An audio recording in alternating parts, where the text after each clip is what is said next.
الشیطان اللعین الرجیم بسم اللہ الرحمن الرحیم اللہم انا نرغب الیک فی دولت کریمہ تعز بها الاسلام و اہلا وتذل بها النفاق و اہلا۔ مومنین کرام کا یہاں مجمع اس بات کا متقاضی ہے کہ کچھ یاد رفتگان کی بھی باتیں ہو جائیں۔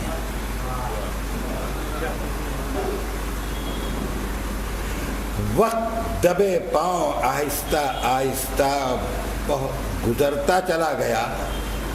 ہم سمجھے وقت تیزی سے گزر رہا ہے، لیکن میرے دوستوں، میرے جوانوں، وقت جیسے ٹھہرا ہوا ہے،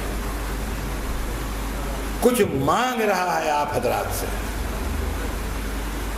کچھ انقلابی افراد ہمارے درمیان سے چلے گئے۔ زینبیہ کا یہ روشن اور منور جلسہ جس کی زینت آپ حضرات ہیں، کئی سال قبل ایک مرد مجاہد اٹھا تھا اور اس نے ان افراد کو جمع کیا جو مختلف مکاتب فکر سے تعلق رکھتے تھے اور اس جشن کا آغاز کیا تھا۔ میں نے ابھی دعا کا ایک ٹکڑا پڑھا ہے کہ پروردگار ہمارے دل میں رغبت پیدا کر دے، محبت پیدا کر دے، اس دور حکومت کی جس میں مومنین کو عزت نصیب ہوگی اور منافقین کو ذلت نصیب ہوگی۔ چھاتی ٹھوک کے کہہ رہا ہوں، میں نے ابھی آپ سے کہا کہ زمانہ آہستہ آہستہ گزر رہا ہے۔ لوگ آنکھ بند کرتے ہیں تو یہ سوچتے ہیں کہ شاید ابھی میں بمبئی میں وارد ہوا تھا، میں خود اس بات کو سوچتا ہوں، لیکن جیسے زمانہ ٹھہرا ہوا ان کو یاد کر رہا ہے۔ اور ہمیں اس زمانے میں اس شخص، اس فرد سے ملاقات ہوگی جو یہ کہا کرتا تھا دعا عہد پڑھ کر کے کہ رجت ہو اس طرح سے کہ قبر سے اٹھوں کفن بردوش، ہاتھ میں نیزہ لیے ہوئے، تلوار کھینچی ہوئی اور مولا کی آواز پر لبیک کہتے ہوئے دشمنوں پر ٹوٹ پڑوں۔ یہ وہی شخص تھا جس نے اس کا آغاز کیا اور مختلف فکر کے، خیال کے لوگوں کو مولا کائنات کے لیے اور اپنے تاثرات کو ظاہر کرنے کے لیے یہاں دعوت دی، اور اتنا بڑا مجمع یہ ہمیشہ سے قائم رہا۔ اور میں یہ جانتا ہوں کہ جس کی نیت خالص ہوتی ہے اس کا کام بھی بابرکت ہوتا ہے۔ اس کی افتتاح کیا تھا مرحوم غلام حسنین رضوی نے، جو ہمارے استاد تھے۔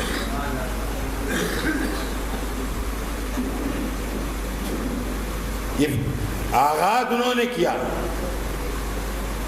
سفر کی منزلیں طے کرتے ہوئے ان کے خلف الصالح جاوید میاں نے اس کو برقرار رکھا، اور آپ ان کی آواز پر ہمیشہ اس لیے لبیک کہتے رہے کہ یہ جشن اپنی نوعیت کا واحد جشن ہے جس میں شعراء کرام نذرانہ عقیدت پیش کرتے ہیں، عالم ہمارے لیے کچھ لے کے آتا ہے، کچھ دے کے جاتا ہے۔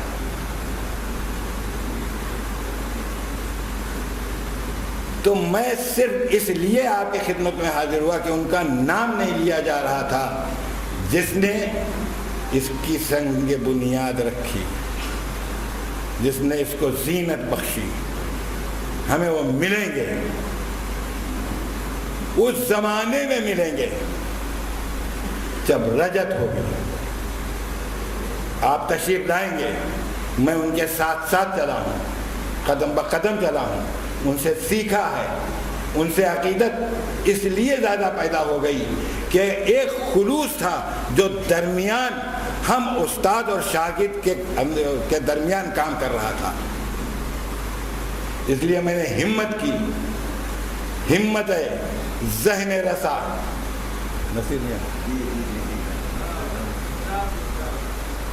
ہمت ہے ذہن رسا،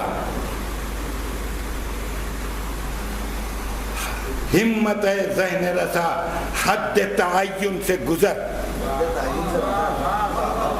ہمت ہے ذہن رسا، حد تعین سے گزر، توڑ دے دام کو اے حوصلہ بالوں پر۔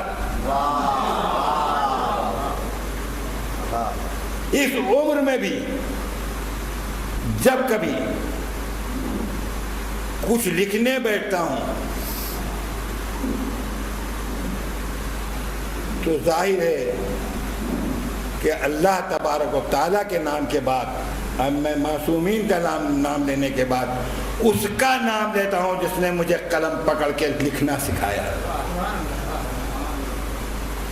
کیسی اچھی پرسنالٹی، کیسی اچھی شخصیت تھی، کتنے نیک تھے، کتنے فراخ دل تھے، کتنا علم تھا، کتنا حلم تھا، یہ میں جانتا ہوں، یا یہاں کے اوپر وہ حضرات جانتے ہیں جو ان کے ساتھ ساتھ چلے ہیں۔ اے کاش یہ ممکن ہوتا کہ میری زبان میں، دیکھیں جملہ دے رہا ہوں تجاوز کے ساتھ، اے کاش یہ ممکن ہوتا کہ میری زبان میں اتنی تاثیر پیدا ہو جاتی کہ میں اپنے امام وقت سے کہتا کہ تناب وقت کی ایک مرتبہ اپنی انگلیوں سے اشارہ دے کے کھینچتے اور کہتے آہستہ آہستہ اس محفل میں آ جائیے، میرے مولا آپ کے ساتھ میرا استاد بھی یہاں آ جائے۔ کیا کہنا ہوگا ہمارا یا ہمارے بیان کا اگر وہ ہوتے، وہ سنتے جن کے متعلق آج میں تھوڑی سی باتیں آپ کے سامنے کرنے کی سعادت حاصل کرتا ہوں۔ خدا آپ لوگوں کو سلامت رکھے، یہ جشن قائم رہے اور منزل بمنزل ترقی کرتی رہے، اور آپ حضرات اسی طریقے سے متوجہ رہیں۔ ابھی آپ کے سامنے عالم بعمل جناب ذکی نوری صاحب تقریر فرمائیں گے، اور شاید وہ بھی آپ کے متعلق، جناب غلام حسنین بھائی کے متعلق کچھ نہ کچھ ضرور ارشاد فرمائیں گے۔ میں صرف اتنی گزارش کروں گا کہ ایک سورہ فاتحہ اور 3 مرتبہ سورہ قل اللہ پڑھ کر کے ان کی روح کو خوش کیجیے۔ بسم اللہ۔